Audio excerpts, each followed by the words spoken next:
I checked the weather report here in Baltimore. If there's snow tonight, it's supposedly not going to happen until after 11 o'clock. So we finish at 9:30. You should have plenty of time to get home unless you drove 2 hours to get here, in which case I applaud you, okay? All right. One more minute. Just give a second. I won't be ready.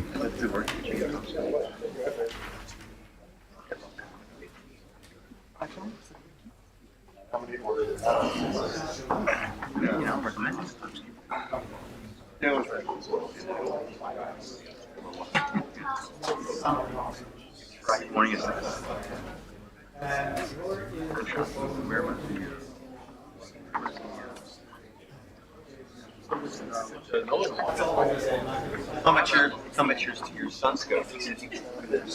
Oh, those I don't want to. That great stuff. I mean, we're looking midday, right in the sun. Everything. Just for you. Okay. I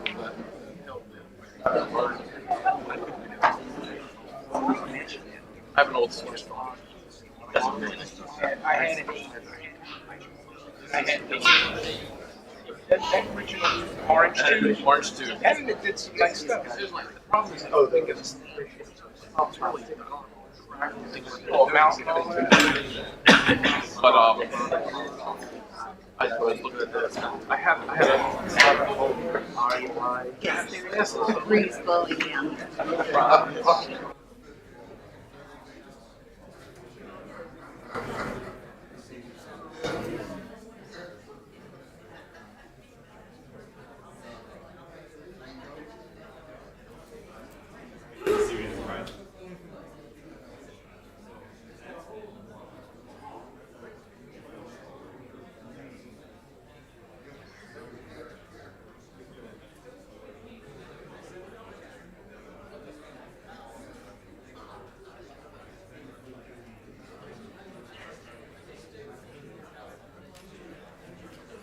All right. Calvin, we ready? You got the thumbs up. Okay.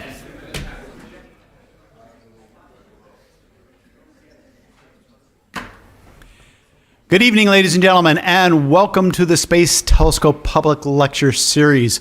I'm your host, Dr. Frank Summers of the Office of Public Outreach. And when you came in, there are lithographs on the table here. Our lithograph tonight is the Eagle Nebula M16. These are the pillars of creation in the Eagle Nebula, seen in both visible light and infrared light. And this will have special significance for our talk about infrared telescopes tonight. Our talk is, it's not working. All right, so let's go here. Our talk is Webb in 3 acts, the telescope, the science, the legacy. And we have 3 speakers to take care of those 3 parts. And I'll introduce them later, but we're going to get a good look at the James Webb Space Telescope tonight. Next month, we have The Wildest Weather in the Universe by Hannah Wakeford. And in that, she's not talking about just in our solar system, but also in other planetary systems, the planetary systems that we have found, and the weather that we would deduce happens on those planets.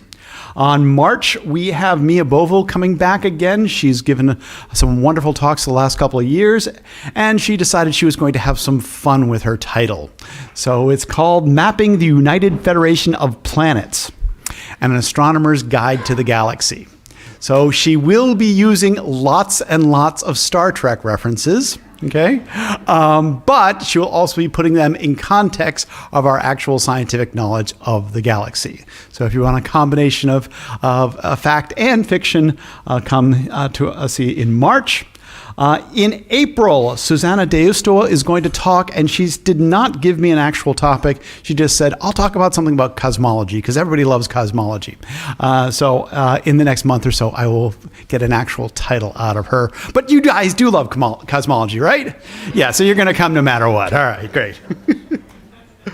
If you would like to keep up with what's going on, you can Go to our website. If you just put in your favorite search engine, Hubble Public Talks, you'll find this web page, and you can see we've got a list of the upcoming lectures. We've got links to the webcasting, which are live when we are doing it live now, as well as links to the past lectures.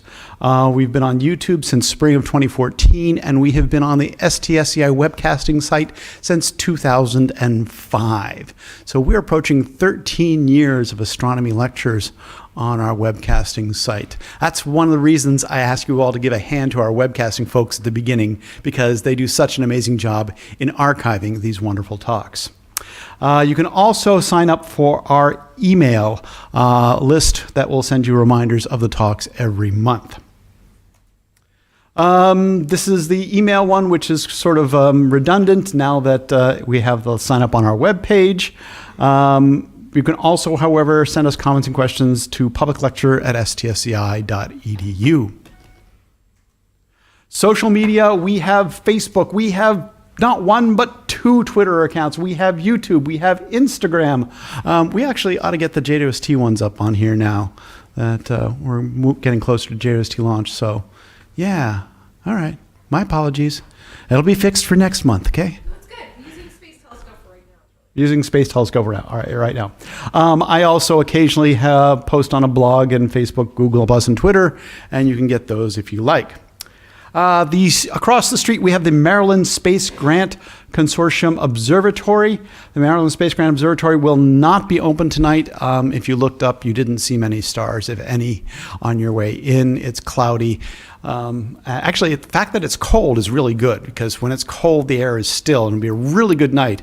I mean, some of the best nights observing are when you're totally freezing your butt off, okay?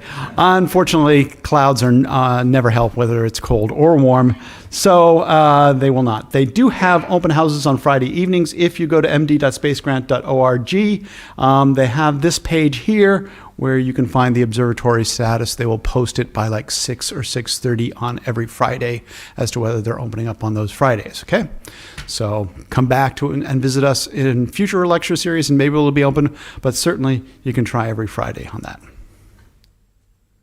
And now the news from the universe for January 2018. Our first story is a month old. It is our Yuletide stars. So every year we have to put out something for holidays, right? And they go through a selection process and they come up with something. And this year they came up with the globular cluster Messier 79. And this was brought up in our news meeting, and they said, okay, what can we do with this to make this holiday? And we were batting around ideas, and I came up with something. I said, well, you know, we could do this thing that we did, and I'm not going to tell you the idea because it'll show up in just a second. I said, yeah, you know, that might work. And they held me to it. So I came up with an idea in the middle of a meeting, just off the top of my head, and they made me follow through in it. So the team and I got together, and we put together a little visualization of this globular star cluster with a surprise holiday theme at the end.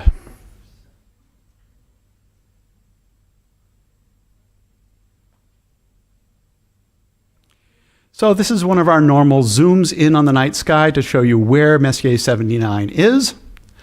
And it really is deeply hidden. There we start to see the cluster. This is a ground-based version of it. But as we zoom in, you find out that Hubble doesn't see that wide field version. It doesn't even see this version. It sees the very central region of this globular star cluster. And to give you a feel of the 3D, we created this 3D visualization. It has the similar statistical properties as this M79 globular star cluster. And then as we pull out, our idea of a stellar snow globe is revealed.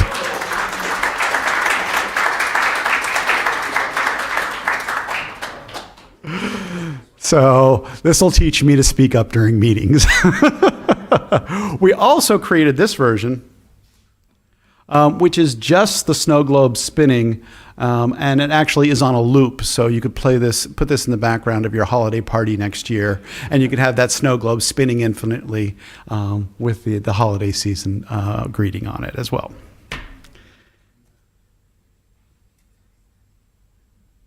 Our second story tonight, finding defects in the star formation factory. Yes, there are people who have to find those defects. All right, so this is the star formation factory I'm talking about. It's called the Orion Nebula. And this is a star-forming region, and there are several thousand stars, about 4,000 stars that have just formed. And when we say just formed, on astronomical timescales, that's 2 million years ago. Okay, so there are stars in the Orion Nebula that are 2 million years old. But not all things that collapse are massive enough to form stars. Okay, so if this is a star formation factory, sometimes you get some defects that are too small to form stars.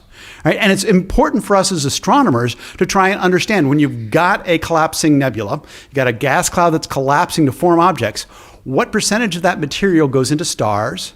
What percentage of the material goes into planets? We really want to know that too, and we're searching that in other ways. But what percentage of it goes into something that's bigger than a planet, but smaller than a star? And that's what we call brown dwarfs, okay? Brown dwarfs range from basically 15 times Jupiter's mass to about 70 times Jupiter's mass, okay? Something that's, that's when you get what we call deuterium fusion. Okay, now the main sequence stars are powered by hydrogen fusion. The fusion of hydrogen into helium is what powers the sun and other main sequence stars. But deuterium, which is called heavy hydrogen, that is not a long-term sustained fusion. It will flare up, it will last for a while, and then it will fade away. So these brown dwarfs are extremely faint, and compared to stars, they're extremely cool. They're so cool that water molecules will form in their atmosphere. And you can actually detect them by looking for water molecules. And where do the water molecules show up? In the infrared. So this is just a single filter from Hubble in the near infrared. And those circles are around certain detections of these brown dwarfs. Now, what they did is they looked in the water vapor line to find 1,200 really red candidates, okay? Candidates that could have brown dwarfs. And what they were really looking for was finding those faint red stars that had brown dwarf companions around them, okay? Because you often get companions. And they found 17 brown dwarf companions around these red dwarf stars, as well as 3 planetary mass companions, 3 that were below the level of the brown dwarf mass and into the planetary mass. Now, those are only candidates, okay? They can't confirm those. Matter of fact, all 17 are candidates, but in talking with one of the researchers, he said there's like a 95% confidence level in all 17 of them that they are actual brown dwarfs. It's the planetary ones that are really small that they can't be totally sure about. So these are their locations, and if you want to see what they look like, this is the highly processed images. Yeah, really difficult. Oh, my laser pointer isn't working. Sorry about that. But what you see in each of those images, on the left is the star, and on the right is the small pixels of the brown dwarf companion. All right, and so you can see the star itself is only about 5 or 6 pixels across, and the brown dwarf companion is only 1 or 2 pixels across, and the detector. And those are still actually unresolved. They're really smaller than an individual pixel at that scale. So you're really having to work deep into the data to be able to pull this out. But hey, that's what science is. At the cutting edge, we don't get gorgeous pictures. We just get these little tiny little pixel things and being able to pull out these brown dwarf companions. Now, needless to say, this will change immeasurably when we have the James Webb Space Telescope that has Hubble resolution, but in the infrared wavelengths and can see these much more clearly. And I would tell you all about that, but that's the job of our speakers here tonight. So I'll leave it to them to discuss how the James Webb will take this and take it to the next level and really get good census of the brown dwarfs in the Orion Nebula. All right, so now I move on to our featured speakers tonight. They are Bonnie Meinke and Klaus Pontoppidan from the JWST Mission Office, as well as Alexandra Lockwood from the Office of Public Outreach. And I didn't memorize their titles, so Bonnie gave me a title that they are just absolutely amazing people doing amazing work here at the Space Telescope Science Institute. So ladies and gentlemen, an amazing team to discuss the James Webb Space Telescope. Give me a hand.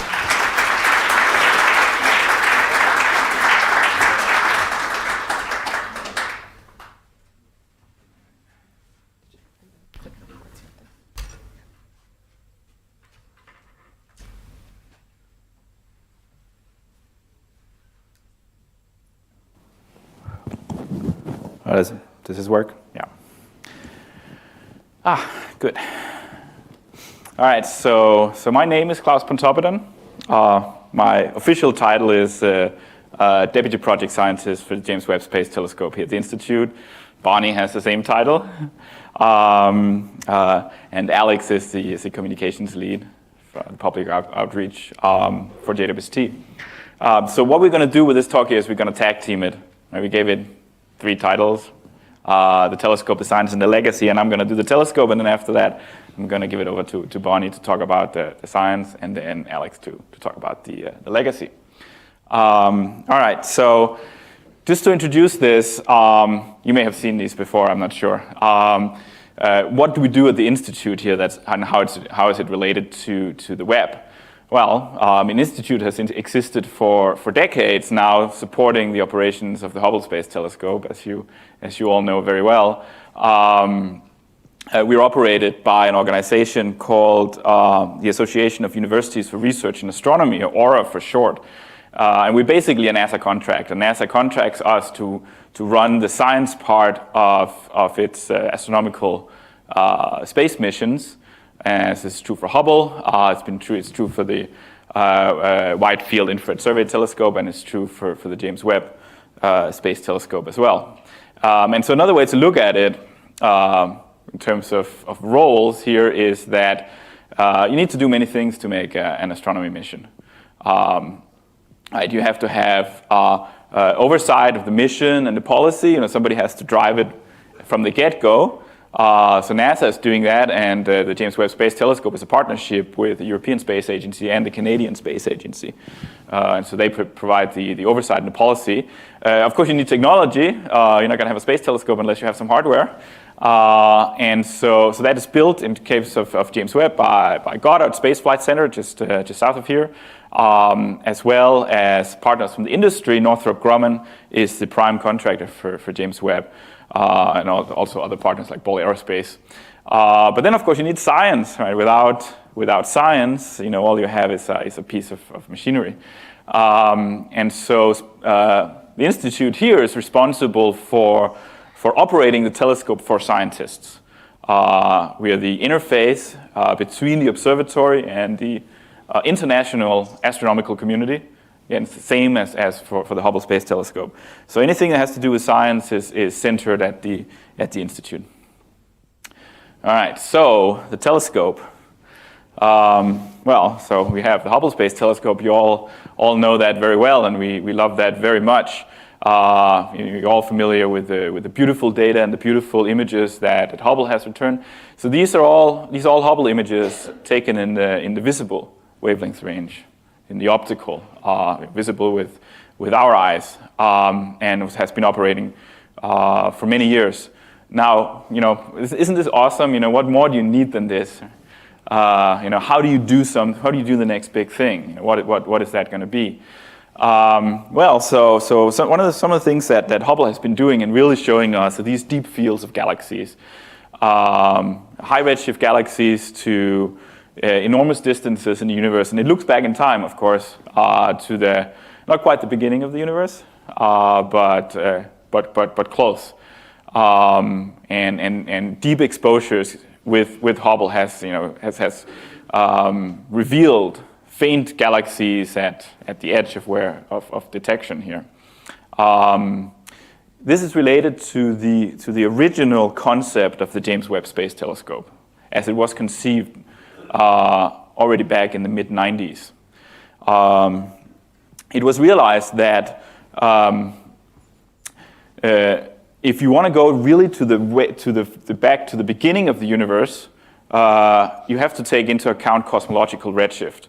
Right? So essentially what happens is when the galaxy emits light, and as that light travels through the universe, the light stretches and becomes redder. And by the time it reaches to us, it can be quite red. And if the galaxy is old enough, if the light was emitted long enough ago, that means if the galaxy is far enough away, that redshift, that cosmological redshift, is large enough to shift that light out of the wavelength range of James Webb. Right? It becomes too red, it becomes infrared. And basically the galaxy disappears from view of Hubble, and you no longer see it. And in order to see that galaxy, you'd need a sensitive space telescope that operates at longer wavelengths than Hubble in the infrared. And that was the original impetus for James Webb.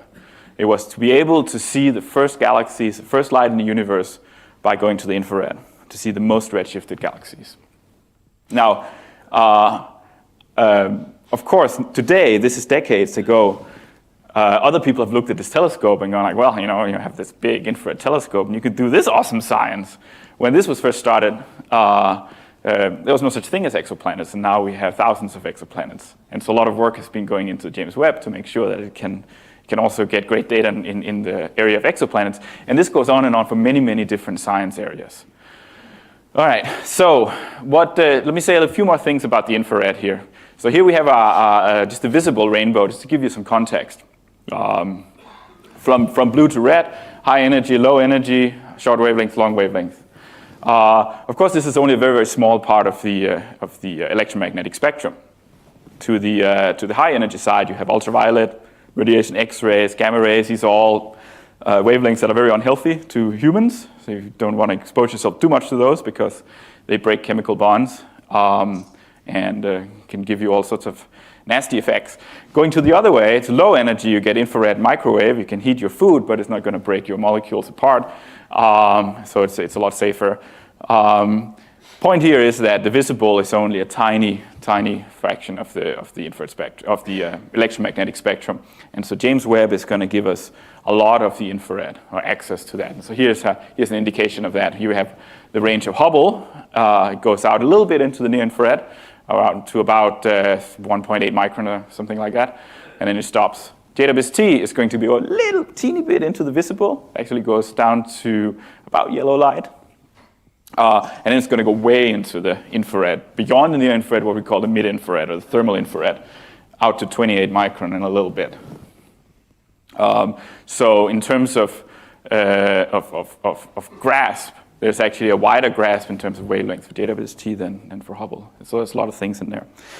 All right, so people got, back in the mid-90s, got together and thought, like, okay, so how do we do this? And there's a number of challenges with making an infrared space telescope, and it's not going to end up not going to look like Hubble. So this is an early sketch, actually, essentially on a piece of napkin, considering what such a space telescope might look like. Well, for one thing is there had to be a large mirror in it. And so you can see this here. You can see a deployable mirror. This here doesn't even have a filled aperture. There's actually gaps in between.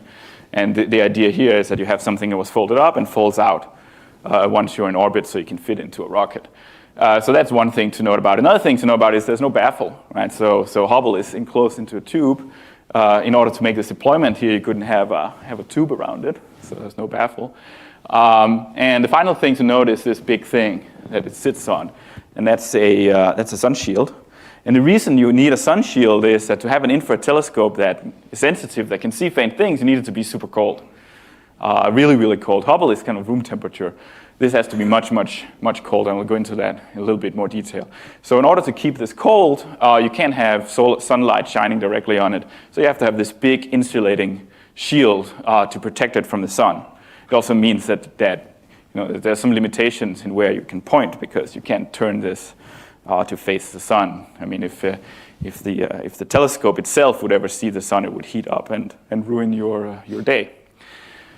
All right, so what we have now today is something that looks more like that. It comes from the napkin, ends up like this here. And so you have to go far away from both the Earth and the Moon, because the Earth is like a big heat lamp as well. And so it goes 1 million miles away from the Earth down to a point in space called L2, which is a point of balance between the gravitational field of the Sun and the Earth. But I find it fascinating that from that old drawing and to what it looks like today, I mean, you can kind of recognize it. It has the elements, it has no baffle, it has a deployable mirror, and it has a big sun shield. All right. So let me talk a little bit more about sort of the general application of the infrared as well. And so Frank talked a little bit about that just earlier. Like one thing is you can see very faint galaxies, but you can do so much more than that. So hey, here's an example here.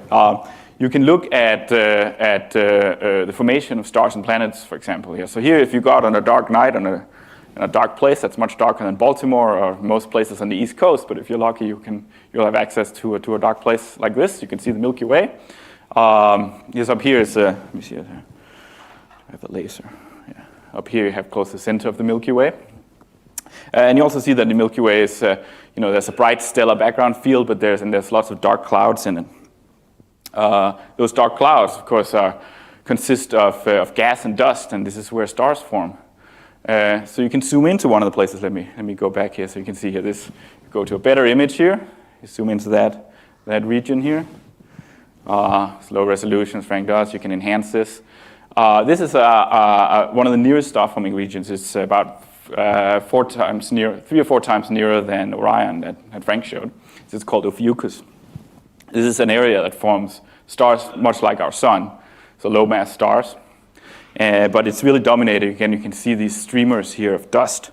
That's what you see. And again, these are visible images. You can make a bigger telescope. You can make a deeper integration here, and you see more structure here. Again, it's the same region. It's just a longer integration time with a bigger telescope. You can zoom in on that. Yeah, and you see more of this dark cloud here, and you can also enhance that. So again, we have dark cloud here. So I want you to focus on this area here. Very dark, right? Not much is going on there. Zoom in again here. Wow. Enhance. Okay, this is very dark. Again, this is a low-mass star-forming region. Once you go to the infrared, let's go a little bit into the infrared. Let's start with that. But also note that you see the dark cloud here, and you see around it there's some light here. This is actually light that's scattered off of dust grains from stars in the surrounding area. So you see a little bit of light there. When you go into the near infrared, just 2 micrometers or so, it looks like this. So all the scattered light fades away, and you start to see these red things inside the cloud. These are forming young stars that were hidden before, and you see a lot of these more whitish stars. These are background stars, so stars located behind the cloud. But there's more to it than that. So this is just 2 microns. So the Hubble can sort of almost reach this kind of infrared. James Webb can do more. All right. So if you continue a journey into the mid-infrared, into the thermal infrared, this area looks like this. And what you see now is that dust itself starts to shine. So in the near infrared, you see through dust. In the mid-infrared, dust itself lights up. So here you see these bright areas here. These are actually tiny dust grains that are made of it's kind of like a smog. It's made of complex organic chemistry. Those light up brightly. You also see these red stars now. These are scattered in among these blue stars. The blue stars here are just regular stars. In the infrared, in the mid-infrared, these will be blue. These are background stars, just boring old stars with nothing on, although, of course, many of them will have planets. But the red ones here, those are stars that have protoplanetary disks around them. So they're surrounded by disks of gas and dust that are circling around them, and those disks are actively forming planets. So when you go to the mid-infrared, it's very easy to pick out the objects that are right now currently forming planets. It's the red ones. And this is an example of what you gain from going to longer wavelengths than Hubble beyond the original galaxy formation case. And so why is it that you see dust at mid-infrared wavelengths? Well, what you can do is you can look at this relation here between temperature and wavelengths. So anything that has a temperature emits light. If it's hot enough, you can get white-hot iron, for example, that emits light on its own because it's hot enough.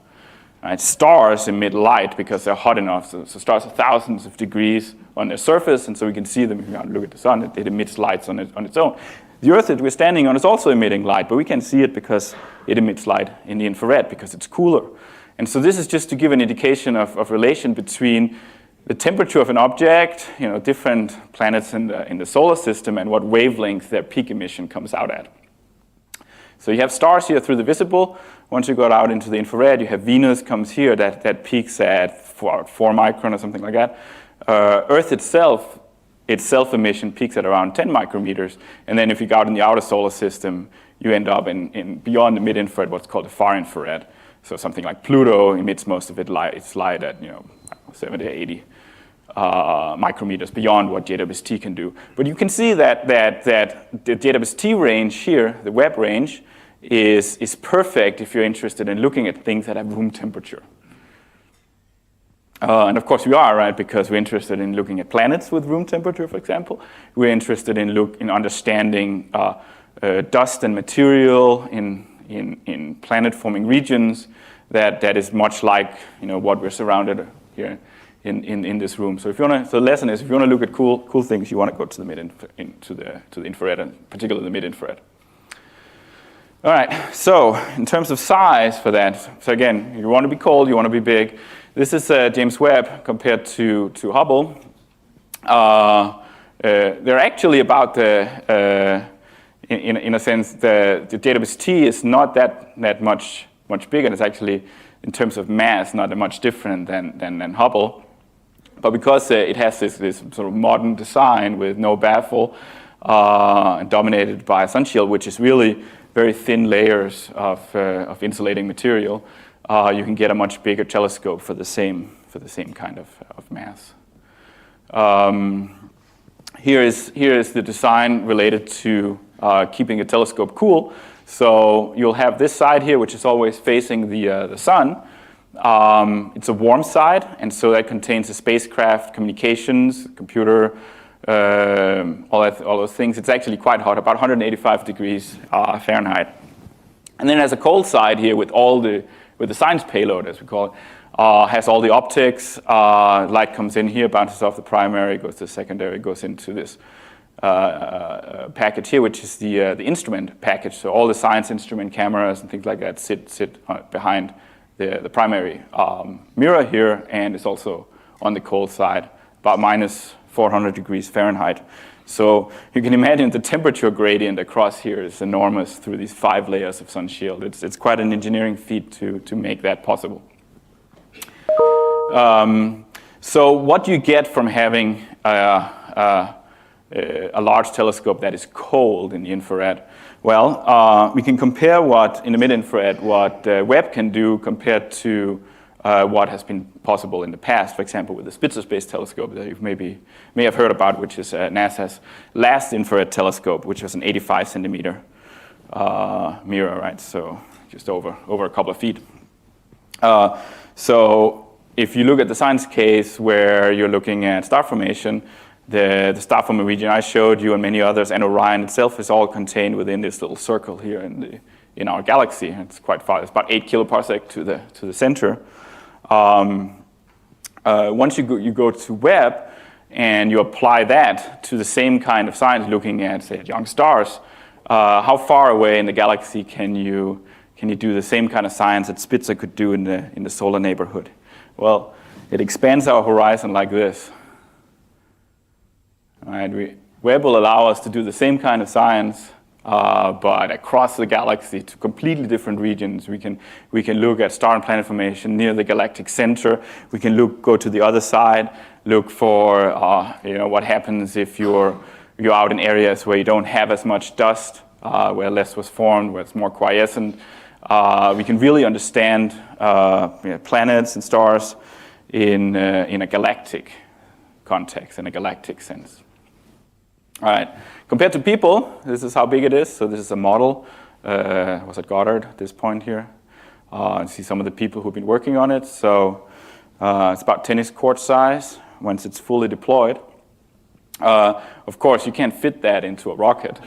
So Webb will be launched by the European Space Agency on an Ariane 5 from Kourou in South America. And so here's an example of that. And you can look inside the Ariane 5 fairing here, and you can see how Webb will be all folded up. The sides will have come back from the primary mirror in orbit. They get folded out. And the sun shield is also folded up into two pallets that sit along the mirror. So it's quite an engineering feat to make this all fit together so it can fit inside an Ariane 5.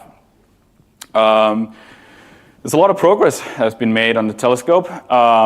So here's a recent image this is from Goddard when it was still there. Fully deployed science payload. You can see the golden mirror here covered in gold for the best reflectivity in the infrared. That's why it's covered in gold. You can see the secondary up here also covered in gold. This is the instrument module. As you can see instruments that are bolted onto the sides here. So it has 4 instruments in here. We'll show you an overview of those a bit later. Here you can see the instrument package put in place behind the primary mirror. After it was all completed, the science payload at Goddard was transported to Johnson Space Center in Texas, where it underwent extensive tests with inside this big cryogenic vacuum chamber. Had to be very big, so this was originally built for testing Apollo. And so the whole science payload was tested all together in there, and that test has just been successfully completed, and it's out of that chamber again. And here you have the sun shield. There's a spacecraft bus underneath here with all that. And basically, these are the 2 pieces that are left of the observatory. So the science payload here will be shipped to Northrop Grumman in California, where the sun shield is, and it'll be mated together, and there'll be a number of tests all together with the spacecraft all together. And for the first time, you'll be able to see the whole thing together instead of looking at artist's impressions. And that's essentially the last step, that integration and testing. Then it'll be packed up and shipped to South America for launch, which is slated for the second quarter right now of 2019. At the end of, you might want to stick around to the end of this presentation because we have a very cool little video that shows the assembly of this. So that looks nice. All right, so there's a number of science instruments in the observatory, namely 4, called NIRSPEC, NIRCam, MIRI, and NIRISS. The point of this here is that this is what is called a focal plane. So essentially, when you point on the sky, each instrument points at some place in the sky at the same time, but not the same place. So here NIRCam, that's a near-infrared camera. That will point at this part of the sky. MIRI, which is a mid-infrared instrument, points at the sky at the same time, but a slightly different spot. So it's actually possible to operate more than one instrument at the same time. You can take pictures with both NIRCam and with MIRI at the same time. They're just looking at slightly different spots in the sky. And if you're smart, you might, let's say if you're mapping a larger region by stepping the telescope, maybe over here, taking another image, stepping it over here, taking another image, stepping it over here, taking another image, and so on. You might have an overlap region where both instruments are taking data once you collect everything. And so there are observing strategies that do that. NIRSPEC does spectroscopy in the near infrared. And NIRISS here, that's the instrument that'll be, or a lot of that instrument will be used to take spectra of transiting exoplanets. And Bonnie is going to talk a little bit more about that later. An important part of Webb compared to Hubble is that it's not just imaging. There's, of course, standard imaging modes along all the wavelengths, but it has lots and lots of instruments that do spectroscopy. And why do you do spectroscopy? Well, imaging typically will tell you where things are, but spectroscopy will tell you what they're made of. Right? So if you're interested in, say, looking at what's the composition of a planet-forming disk or a young star or a galaxy, you take a spectrum of it and it'll really reveal what's there in particular. Like, for example, so if you're interested in if there's water there, you'd need a spectrum typically to tell you that, and also will tell you properties of that. For example, how hot it is. And so we expect to be lots and lots of spectroscopy done with Webb. All right, so that's the end of the telescope part. I'll hand it on to Bonnie. Talk about the science.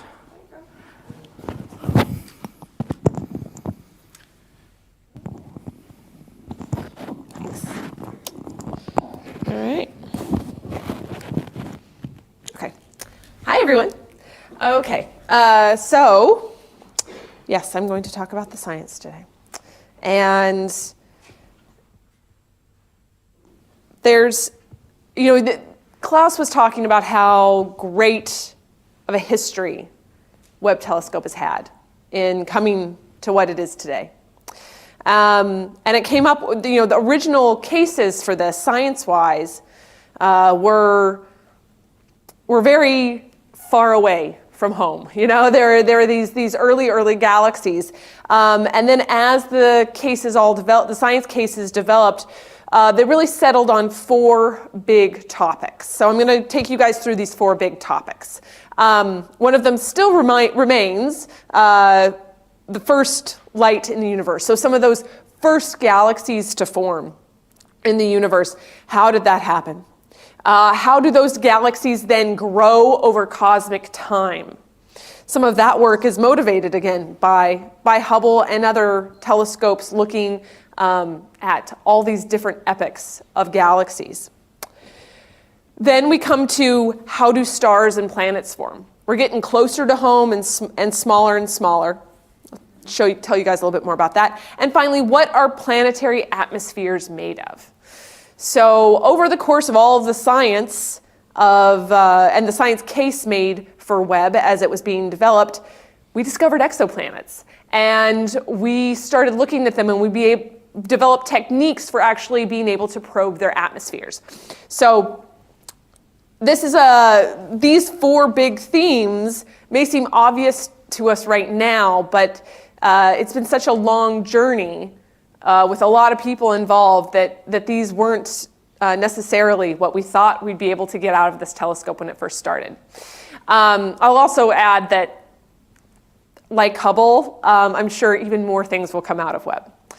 So back to these first light and the epoch of reionization. So this is a graphic of cosmic time, basically. So we start all the way over here with the Big Bang. Okay, who's heard of the Big Bang? Hands? Okay, good. I see a lot of regular faces out there too. So okay, I figured you guys knew. Okay, so the universe starts basically. Okay, then it's just a big soupy mess. Basically, that's the technical term for it, a soupy mess. And you go through what's called radiation era and the dark ages, and then photons come flooding out. And we call it the epoch of reionization. So from that, we start being able to, so that from this epoch of reionization, particles start coming together. We start getting little protons and neutrons. And those early, that early stuff, the hydrogen and the helium starts forming some stars. And eventually all that stuff comes together and forms those first galaxies. Okay? And then from there we have, a whole bunch of stuff happens, and then we have the beautiful gem box that we now have of galaxies in things we've seen that are part of popular culture, like the Hubble Deep Fields. So you regulars, I'm sure you have the lithograph of that. So give you guys a kind of an interesting view of what I just talked about, but with beautiful animation. You see stuff starting to, all these little stars, these first stars starting to come together. Eventually we get lots of galaxies forming. We get this kind of thing happening. And this is what we're ultimately looking for. We're looking for these first stars and galaxies to form, eventually start populating the entire universe, gravitationally interact, and hopefully we can see the light from those. Okay, and this will give us a greater appreciation and better understanding of what's going on out there. How are all of these galaxies forming? How are they evolving? What do they look like as they're evolving? So right now with Hubble, we've been able to look back with things like the Hubble Ultra Deep Field. Back even further with special projects like the Frontier Fields, which use gravitational lensing to be able to probe even farther back toward more distant galaxies. But really, all we've seen, or maybe, if you compare it to a human lifespan, something like a toddler. Okay? Maybe an infant, but maybe like 8, 9 months old. What we want to see are those baby pictures, those infants, that newborn. And we want to see that chubby, squishy little face and see what exactly the full lifespan of galaxies has been in our universe. So that's really important to us. And you see just that to get to this, a point today where we can look out through any soda straw out into the universe and see a jewel box of galaxies of all different types. So, and to be able to look at those galaxies that are closer in and more modern or contemporary and see what is going on inside of those galaxies. So this comes back to that second science theme of the galaxy evolution and what galaxies are looking like today. So you see, it's perfectly divided down the middle. This is the infrared side, and this is the visible side. So you may have seen this side of the whole thing, the visible side, because I believe we also have beautiful Hubble images of this in the lithographs that you may have received at Public Lecture Series. You can see these bright spots of star formation in here. You can also see these dark dust lanes here. That's all the dark parts here are those dust lanes where the visible light of what's going on in this galaxy can't get through to our eyes or to Hubble's eyes. It can't pass through that dust. But when we look in the infrared, all that dust is glowing, so we can see what's going on with that dust. So you see that these dark lanes here suddenly become the brightest thing in what we're looking at in the infrared. So that's what we're hoping for with Webb, is we're going to study these sorts of things. We're going to look at these dust lanes in nearby galaxies and look for what's happening there and how they're glowing and map out all that dust and learn some more about it. Okay. Third topic that I mentioned earlier was the formation of stars and planets. And I think this is one that really strikes people's imaginations because we're living it every day. You're living on a planet in a solar system that has a star. And so every day you can look up at the sky and think, wow, how did that get there? How are we here? And on a very everyday level, it's there. So what we're looking at here is something that Webb will be able to look at, which would be a newborn star, a forming star. And with a forming star, you get this big disk of gas and dust around it. You get jets coming out of it, of really, really hot gas particles, things like that. Then inside you have the new star forming.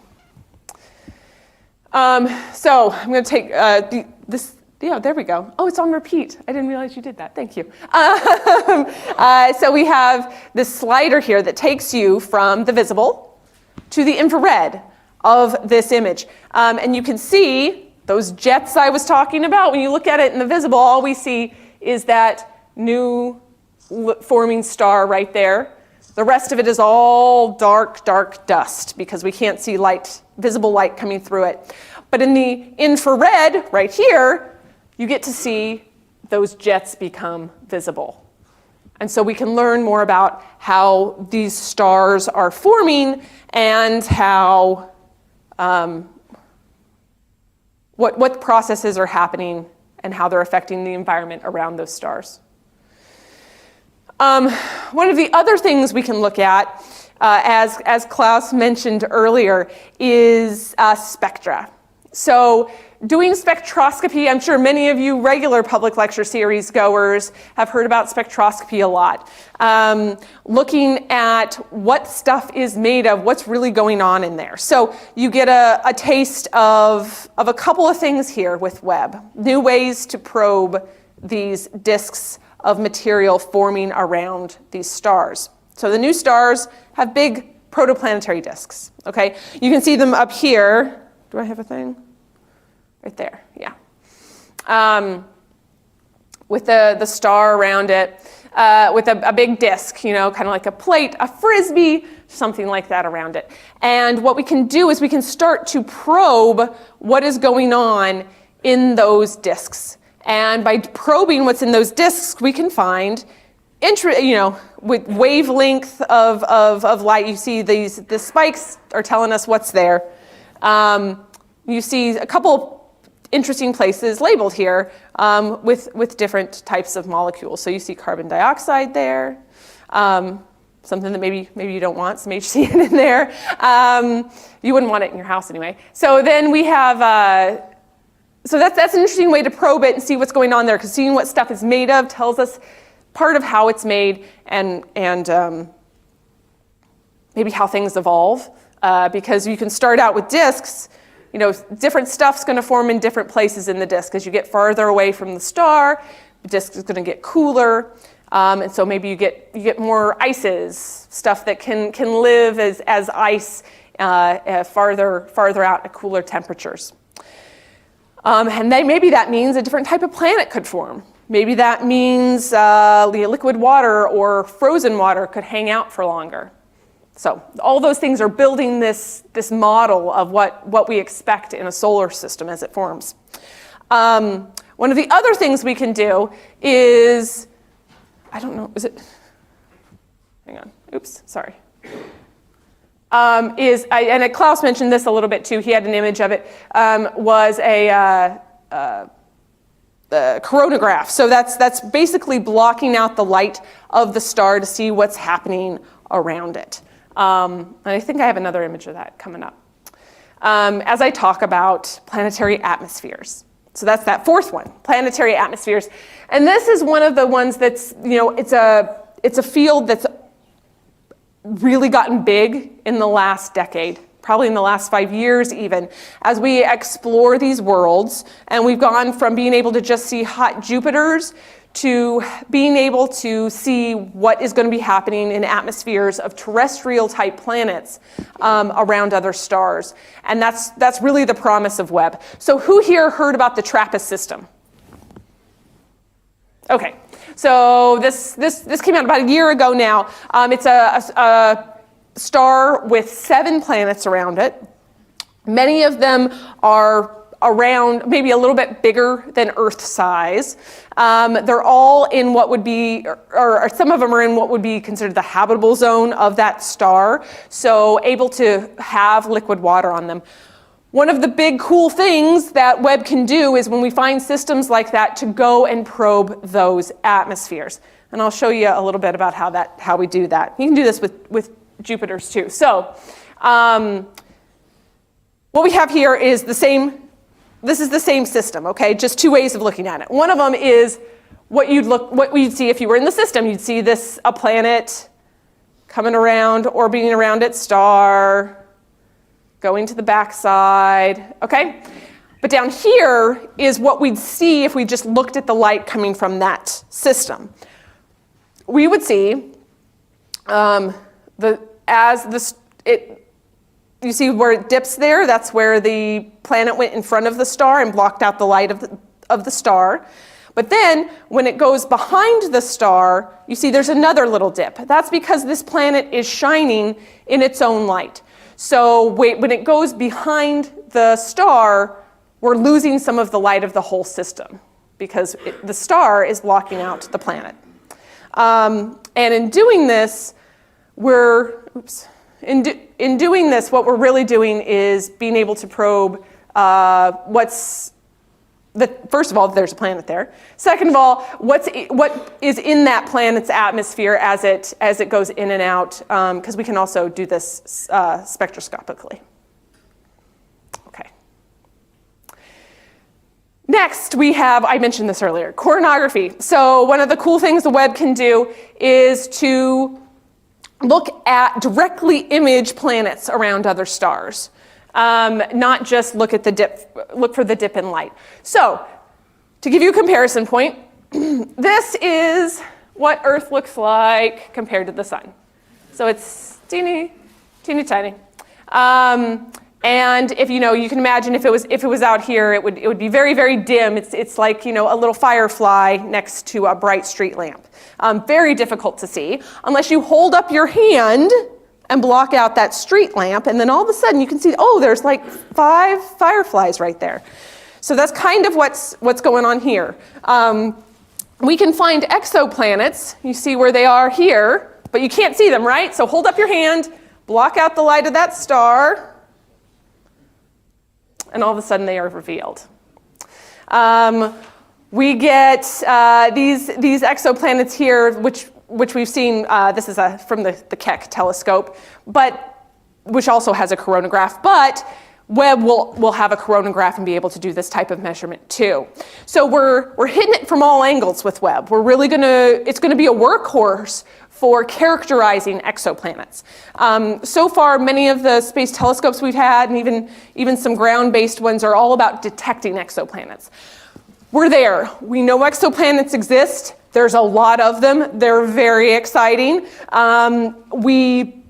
We now know that on average in our galaxy, every star has 1 planet.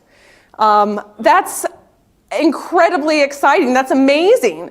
But we've also seen that there's a lot of types of planets that could be out there, and Webb's job will be to characterize those and figure out exactly what's going on with these different systems. And to bring it back home, ultimately help us figure out, is our system weird? Are we typical? What's going on with Earth? What's going on with our solar system? Okay, I mentioned characterizing us and are we weird? One of the things that probably leads us to think we're kind of weird, some people call it special, is we have life on Earth. And while Webb is not a life finder, its mission is not to find alien life anywhere.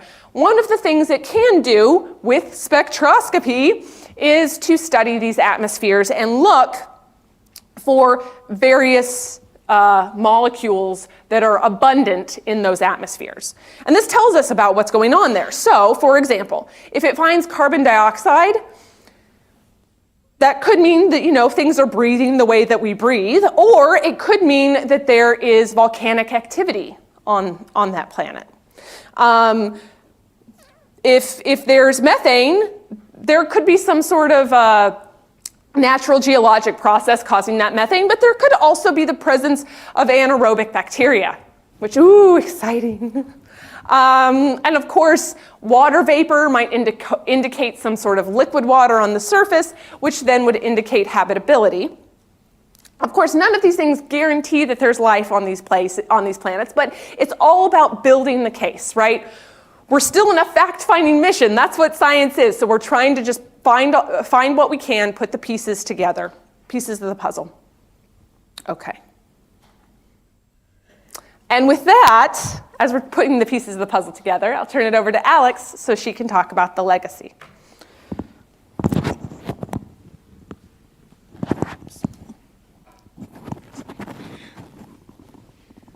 Thanks, Bonnie.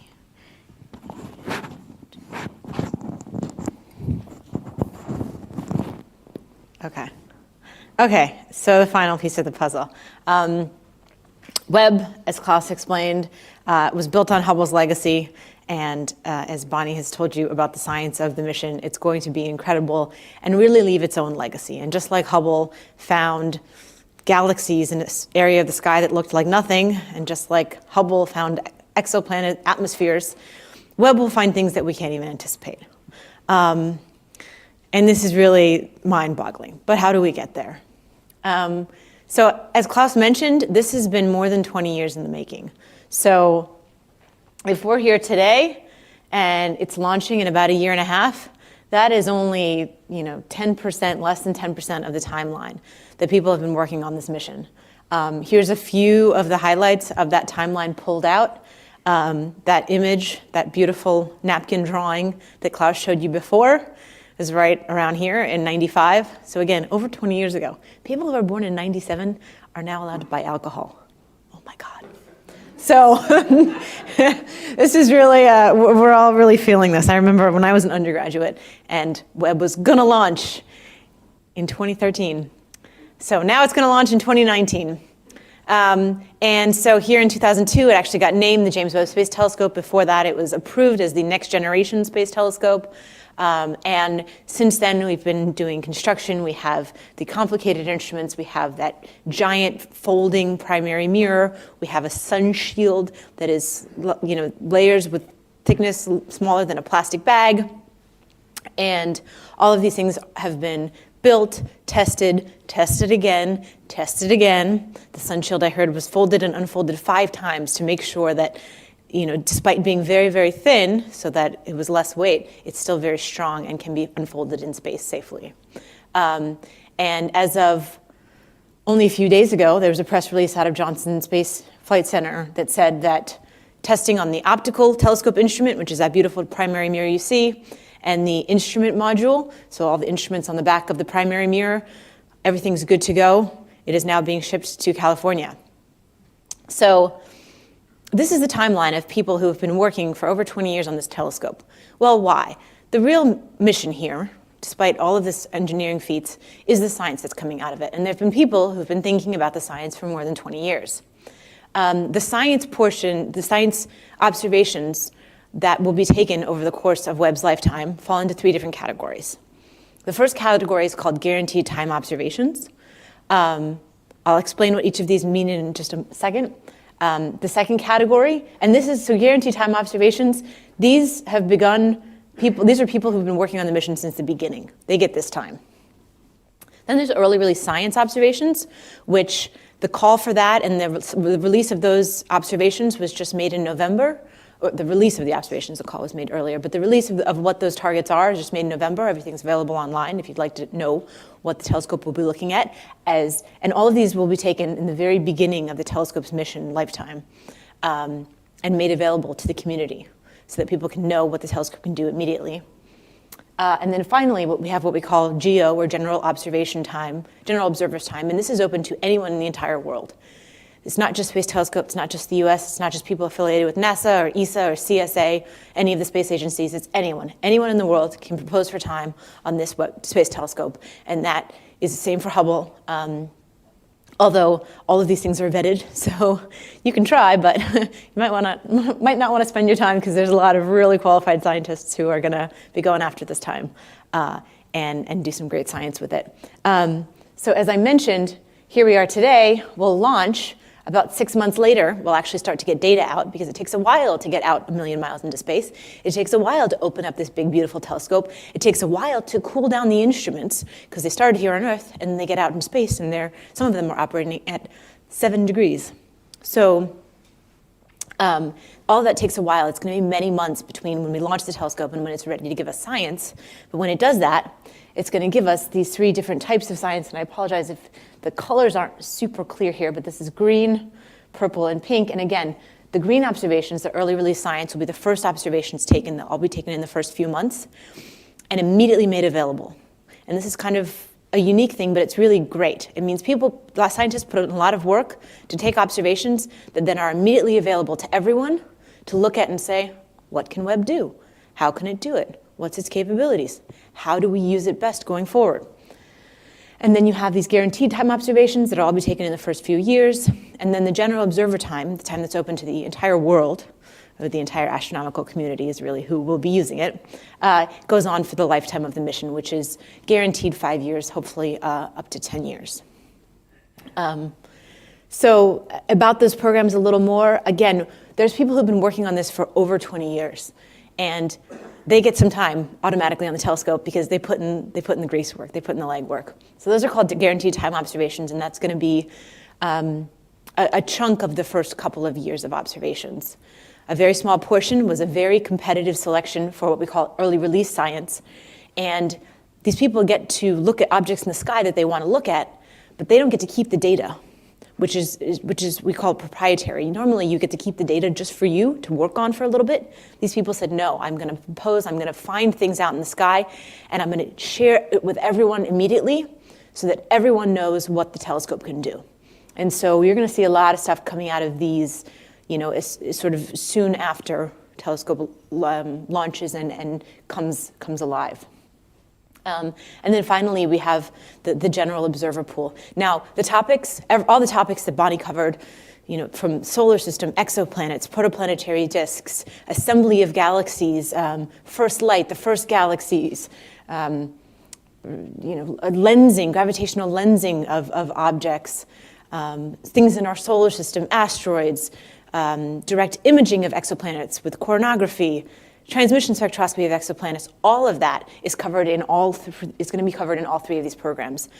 So while there is a distinction and a reason that we have all of these different things, really, you're going to see all of this great science coming out, and it's going to cover the gamut, and you're not really going to know. But this is real.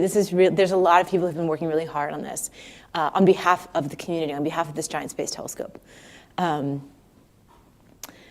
So from this and looking at the science, well, where are we now? We're here today, and let's give you a little bit just what to look forward to in the next 2 years.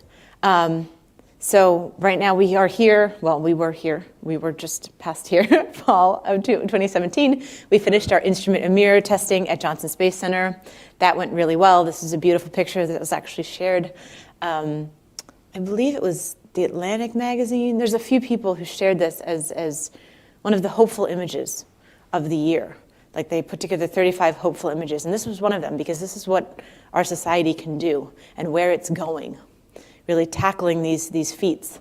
And so this was after it came out of Chamber A. Next, it's going to Northrop Grumman Space Park out in Redondo Beach, California.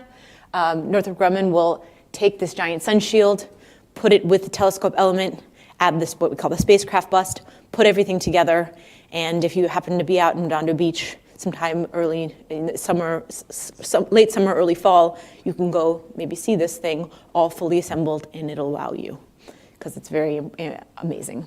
Next fall, they'll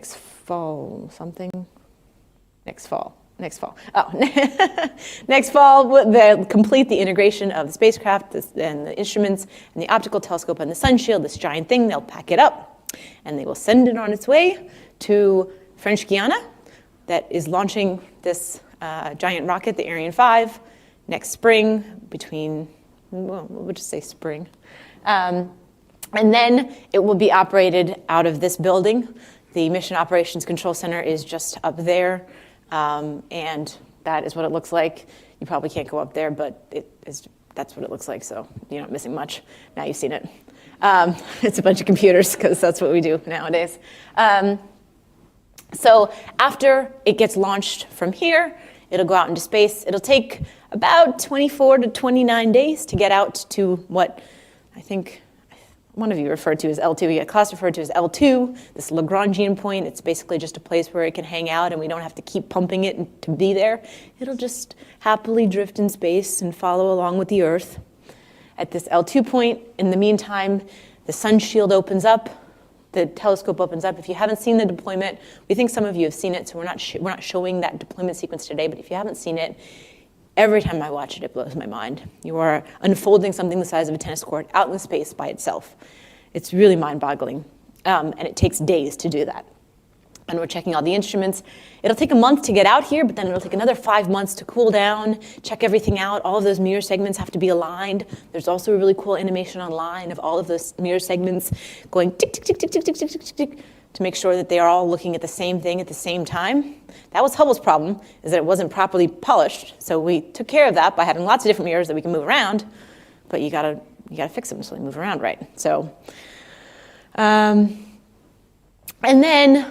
then we find ourselves post what we call launch and commissioning, where we check out the telescope, about 170, 180 days after launch, we are at the most important part, which is where we get all of that good science. And this will be the legacy of Webb, just like Hubble has had a legacy and continues on, and we look forward to the next generation of space telescopes after Webb. But in the meantime, we're going to show you a really cool video of all of this getting put together. And this is footage from, I think, from Ball Aerospace, from Goddard Space Flight Center, from Houston, and also from Northrop Grumman. So this is a really cool time lapse that all of us find really awesome, so we figured you would too. It runs like 2 or 3 minutes.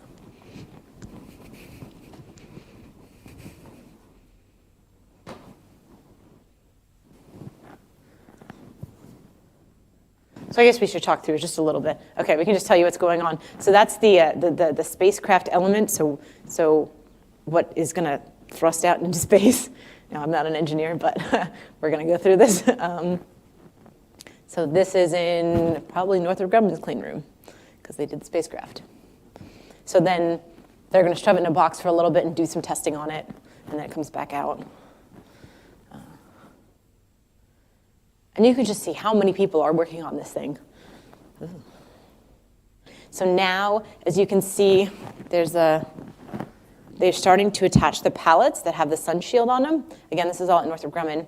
And so there's these giant things. Again, think of the size of a tennis court, this whole thing. And so they're laying down, and there's this special material that very, very, very thin, but very durable and reflective, to get rid of all of that heat from the sun, from the earth, from the moon that we don't want, because we only want heat from objects out in space. So this is the frame of the sun shield. It's a nice, cool kite, because why not put a giant kite in space? And then you can see they're adding the layers of the sun shield and spreading them out. Really, really thin, really slow. This is a time lapse, so.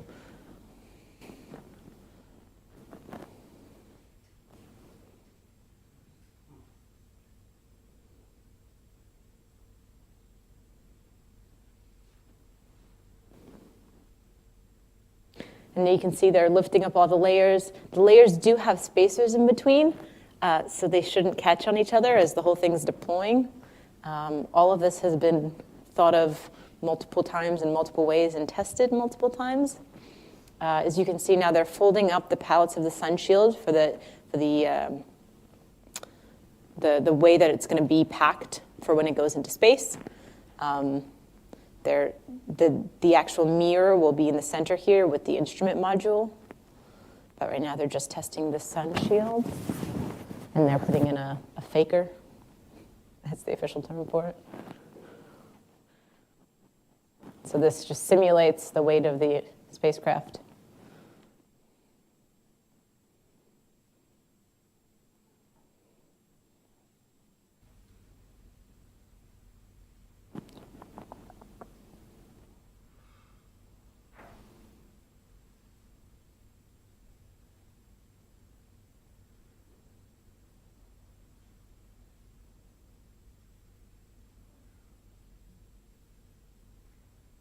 And this is all going to work in space on its own.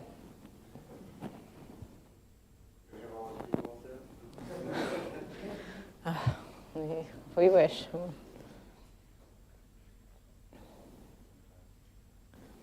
So now they're showing how this center part, to deploy the sun shield, everything's folded up. It's folded up in these pallets and then stacked up. So then they have to unfold the pallets, pull out into the kite shape, and then pull up the center part and all of the layers, so that there's these 5 layers and that they sit separate from each other so that they don't conduct, but instead just each one of them provides a blocking. And then here they're tightening the sun shield to make sure that it'll stay in that configuration and it doesn't rip.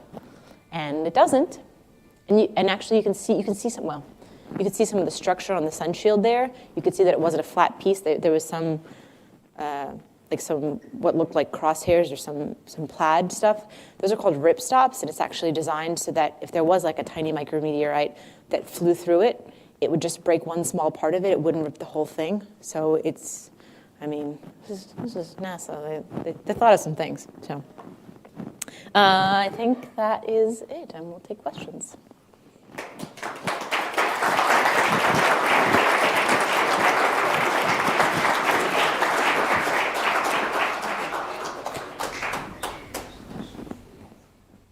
Are you looking at something for a cell string? I'm just signing off the chat. Okay. I don't know if we can handle this audience. So. I'm sure you guys. He's always the question moderator. Looks scary. Like to be up here and help. Okay, I'm sure we have lots of questions. Right there, go ahead. So there seemed to be some confusion about the actual launch site. Is it Peru or is it Guyana? So the question, I have to repeat the question for the webcam. That's my main purpose here. So, so what is the launch site? Is it Peru or is it Guyana? It's Guyana. It's Kourou is the area in French Guiana. Sorry. So it sounds like Peru sometimes. This is Kourou. It's a European spaceport in Kourou. Okay, all the way in the back. So, will you please go back to the slide where you were demonstrating what kind of things you can see with the James Webb Space Telescope, like that with the star, with the nebula that forms stars? I have a question about that. Okay. Okay, well, she finds it. Let's take another question. There was a question down front. Yeah, what is the probability that a star has a planet? What is the probability that a star has a planet around it? In our galaxy, it's on average one planet per star. I would say So- it's an average at least one. At least one, right? So you're going to say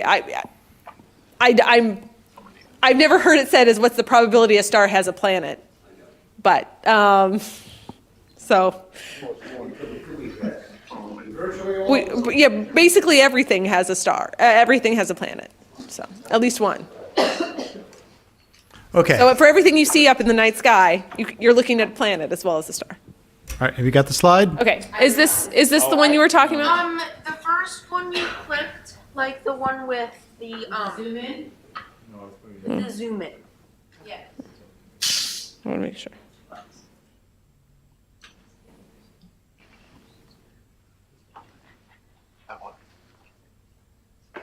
Yes, that one. That one, okay. Now, go back like a few zoom-ins. How about you ask your question and we'll find the right thing. So, So there was this thing in one of the. Oh, there it is. You passed it. It's right. That thing that it kind of looks mechanical. I was wondering if you knew what that is. so what is that that interesting thing in the upper left there? That's a good question. That is almost certainly a reflection of the optical element of the telescope. So you can see the primary mirror and some of the rods that the secondary mirror is hanging on. So if you have something very bright in your field, it's just a camera reflection. It's the same if you take a picture of something bright like the sun with a regular reflex camera. You get a reflection somewhere in the system, and you'll get a little image of your aperture. Okay, over there. Data transfer from L2 back to Earth. So what's the rate of the data transfer from L2 to Earth? How fast is the interplanetary internet? Let me see if I can remember the exact number. The data recorder is a few tens of gigabytes, and it gets dumped once a day or so. So the data rate is pretty fast, but it's not super fast. All right, question down here. How much of the time was spent being observing and rested, out of the 24 hours a day? All right, so what percentage efficiency do you get for observing versus, say, calibrations and other testing and such? Wow, some good questions here. So that really depends on what you're observing, right? So on the for example, in the science cases of looking for faint galaxies at the edge of the universe, where you're going to park the telescope in a space and just make really long integrations, efficiency is about 70%.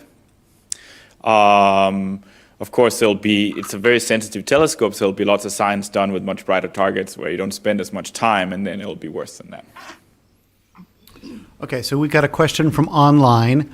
Is the coolant going to be a significant constraint on JWST observing? And since I know the answer to the question, I'll ask the follow-up question. If it's not the coolant, what might be the constraint on the lifetime of the telescope? Right. So there's no coolant that's a consumable at the telescope. There's one cooler for MIRI that's an active cooler, but it's a closed cycle cooler, so it works like a refrigerator. It's a pump that compresses gas, and so there's nothing lost. So that's not a consumable. The main consumable is propellant. So the L2 orbit is not a stable orbit, so you have to use essentially rocket fuel to keep it in place. You also have to use fuel to, so basically, because you have that big sun shield, it actually gets pushed by the solar wind, right? So the particles from the sun. And so that if you didn't do anything with the telescope, it would actually start to rotate and eventually tumble. And so you don't want that. So you have a reaction wheel on it that spins up to counteract that rotation. Eventually, that reaches its limit, and you have to make a burn to spin that wheel down again. And so that also uses propellant. So the ultimate consumable is rocket fuel. So the question, is then that they ask is, so what do we expect as a lifetime for JWST? How many years? How many decades? How about that? Yeah, we wish you counted in decades. The requirement is 5 years, but it's not going to be launched with less propellant than for at least 10 years. And so that means that it can live for 10 years, even maybe a bit more. But it's possible that something, parts of some instruments might break between the 5 and the 10-year mark. Hopefully not. Okay, in the middle of the audience there, in the black sweater, there. Yeah. So could you talk about the resolution of James Webb compared to Hubble? So what is the resolution of James Webb compared to Hubble? Right. So you can calculate that fairly easily. The Hubble has a 2.4 meter telescope, and JWST has a 6.5 meter telescope, and so the resolution scales linearly with that. It also scales with wavelengths. So let's say the mirror of Webb is about 2.5 times the size of Hubble, and so at the same wavelength, the resolution will be 2.5 times better. But you're not at the same wavelength. You're at about 2 to 5 to 10 times longer wavelength, and so then you scale back down again. So that's a complicated answer. The simple answer is it'll be about the same resolution as Hubble. So those pixels we saw before about Hubble before your presentation, would they look the same then if seen through James Webb? It would have the similar sharpness, but it will look quite different because you'd be looking at say dust instead of stars. Thanks. But as he said, at the same wavelength, it'll be 2.5 times sharper. Okay, it'll be a couple times sharper. It's just if you're looking at the longer wavelengths, it'll be about the same. Okay, so in front here. Will the Webb be able to look anywhere in the universe, or will it be restricted because of its position relative to the sun? Or something? Right. Yeah, this question came up on the chat as well. They were worried that Webb would be restricted because it has to point away from the sun in what it can observe. Yeah, that's an excellent question as well. So it's a bit of geometry there. So it orbits. Webb orbits the sun along with the Earth, and so the answer is actually that it can observe every place in the sky. But because the sun shield will point to the Earth, the telescope will point, either up or down or all the way around, like a circle like that. So you imagine you'll have a circle in the sky that looks like that. Over the course of a year, that circle will move all the way around and scan the entire sky. So if you have an object that is very close to the ecliptic, let's say the sun and the Earth, if you have a target that's very close to the ecliptic pole, you can observe it all the time. If you have a target that's pointed directly away from the sun-Earth plane, you can observe it twice a year. Right? So does that mean For the really long observation times, you can only look, at the, Well, yeah, okay. That question. So if you want to do a really long observing time, are there special points in the sky you have to be pointed at? Yes, it has to be a very long observing time. So any given point will have a couple of weeks of potential time. And if you really want a cool way to visualize this, stay tuned to those social media accounts that Frank shared earlier. In about a month, maybe a month and a half, there'll be a really cool animation to show you exactly what Webb can see in the sky and explain that circle rotating that Klaus just mentioned. Okay, other questions over there? How long will Hubble operate? Will there be a time when both are operating at the same time? So how long will Hubble operate, and will JWST and Hubble overlap? Somebody else can. Okay. I'll take this one. Okay, so Hubble's doing really well. April is Hubble's 28th birthday, and so we are expecting good things. It's in good health. It looks good. So yes, we anticipate that Hubble and Webb will observe simultaneously. And one of the cool things you can do with this, I'm putting in a plug for my own thing here, is because they're about 1 million miles apart, think about your two eyes. And what does having two eyes buy you? Yeah, depth perception. So one of the cool things we might be able to do with Webb and Hubble at the same time is look at objects and be able to get some depth perception there, especially things close to us. So solar system objects, things like that. I'm a planetary person, so I'm really into this idea. Okay, that's why I kicked Klaus out of the way. I wanted to answer that one. But my understanding is it won't be good much beyond Jupiter. Maybe the asteroid belt will be we'll get a little bit of stereo to the But we asteroid have belt. cool things like the active asteroids that are shooting out jets, and as I said, you get some three-dimensional information on that, and you get some great stereo views of rocks. Whatever, man. It'll be like going to Mars again. All right. Sorry, we're just having fun. Question here. Are there research proposals already lined up and approved? Another question that came up in our chat online. Are there research proposals that have been submitted and or approved? We know what Webb is going to look at first. We know some of the things that Webb will look at first. So these are what Alex was talking about, so I'm going to let her keep answering that question. Okay, I will just pull up the slides because, I do extra work. The answer is yes, we have these proposals. And so two of the three types that I mentioned, this is fun. Two of the three types that I mentioned, the GTO programs and the ERS programs, the guaranteed time observations, which is that time that we give to those people who've worked on this for 5, 10, 20 years. This purple graph here of people working, they get time. They get a couple of thousand hours in the first couple of years. And then this director's discretionary early release science was picked by the director of the Space Telescope Institute as science cases to demonstrate the capabilities of the telescope, and will be released immediately and taken in the first couple of months after launch. These programs are already decided. They're available online. There's 13 programs under the ERS, and there's, if you break them down into programs, a couple of dozen programs for GTOs under a few key people. The key people who were part of the program from the beginning, they got time and they said, this is what I want to spend my time on. You can review all of this. It's online. If you want that link, come afterwards so we can get it to you. It's long. But all of this information is available online. If you just Google JWST early release science, you'll get an article that explains all of the things. And again, this covers solar system objects, all of the 4 science themes that Bonnie talked about. And we do know these already. These will be decided in the summer, and you'll hear about them probably July. For the first round of general observer observations, from then on, these are already decided and they'll be taken at the beginning. From then on, we'll have several calls for people to submit ideas. And as we get back data from Webb and find out what it can do, that'll spark ideas for new proposals. And so for the lifetime of the mission, we'll keep asking the astronomical community for what they want to do with the telescope, and we'll keep getting answers. But thus far, the programs that have already been approved fall into these two buckets, and you can find them online. Okay, we have time for one last question if anybody has it.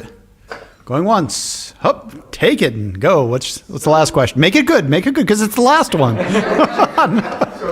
I imagine there's no dearth of observation proposals for current land-based and space-based telescopes. You're going to fill up the Webb agenda. What's the plan for the next infrared telescope to replace the Webb? Okay. So, all right. So, obviously, there's tons of really cool science we can do with Webb. What's the plans for the telescopes beyond Webb that will replace Hubble and Webb in the 2030s? Who wants to answer that question? Yeah. Well, okay. So there's. Oh. I don't hurt myself here. So there's the Wide Field Infrared Telescope, which is under construction at the moment, which is a near-infrared telescope that has Hubble-sized, but it has 100 times the field of view as Hubble. So it'll make Hubble-like pictures, but it'll be 100 times bigger, which is why it's a survey telescope. So that's approved, and that's under construction. Beyond that, for the 2030s, there's a process ongoing that happens every decade in the United States. It's called a decadal survey, and that consists of the community, astronomical community, getting together and So in 2000 was when Webb was given the concept. Right. So the community gets together and they think about what they might want to do for the following decade, in this case for the 2030s. So JWST was the selection for 2000. WFIRST was the selection for 2010. We need a selection for the 2020s. So there's 4 concepts for new flagship telescopes. And one of them is an infrared telescope that goes beyond in wavelength, even what JWST does. It covers from 5 micron to 660 micron, but it'll be between 1,000 and 10,000 times more sensitive than anything has been done before. So that's a new frontier. It's called the Origin Space Telescope, and you can Google that and look it up. So that's one of the concepts. Now, there are other concepts as well. There's also a concept that's called LUVOIR, which is the next optical telescope, which is a 15-meter telescope that's going to follow up on Hubble. So there's going to be some tough decisions to make for the astronomical community of what is the best way to spend money going forward for the 2030s. So it'll be interesting. Okay, so that's all we have time for tonight. If you have more questions or things, you can come down. The speakers will be here. Next month, February 6th, which is only just a couple weeks away, the wildest weather in the universe. Let's give all 3 of our speakers a great big hand. Good night.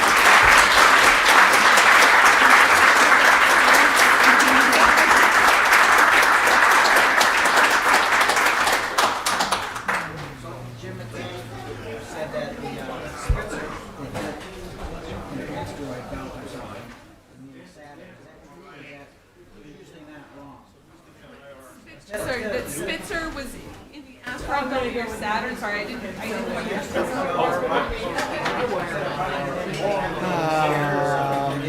Not much. Hubble isn't great. Okay, Hubble is solid. Nobody in Congress would dare go after Hubble.